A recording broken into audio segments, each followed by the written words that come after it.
حضرت ابو امامہ رضی اللہ تعالیٰ عنہ روایت کرتے ہیں، آقا علیہ الصلوۃ والسلام نے ہمیں ایک دن قرآن کے اوپر بڑا برانگیختہ کیا، موٹیویٹ کیا اور فرمایا کہ تم قرآن کی زیادہ سے زیادہ تلاوت کیا کرو، قرآن کو زیادہ سے زیادہ پڑھا کرو، کیونکہ جب یوم قیامت اس صاحب قرآن کو جو دنیا کے اندر قرآن کی تلاوت کرنے والا ہوگا اسے انتہائی مشکل کا سامنا ہوگا، سخت حاجت ہوگی، تو میرے آقا فرماتے ہیں وہ قرآن چلتا اس شخص کے پاس آئے گا یوم قیامت کو اور اس مسلمان سے، قرآن کی تلاوت کرنے والے شخص سے کہے گا کیا تم مجھے پہچانتے ہو؟ تو وہ کہے گا نہیں، میں آپ کو نہیں پہچانتا کہ آپ کون ہو۔ تو قرآن اس سے کہے گا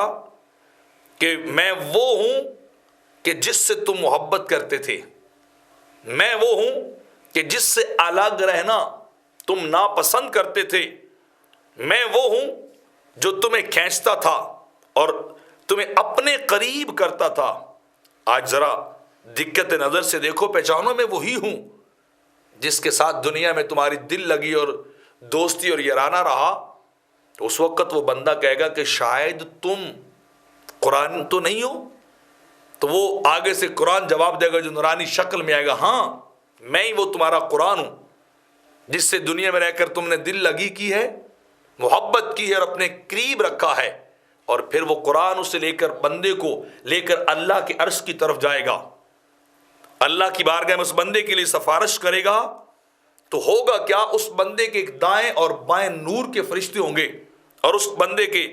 سر کے اوپر بھی نور اور سکینہ کو رکھا جائے گا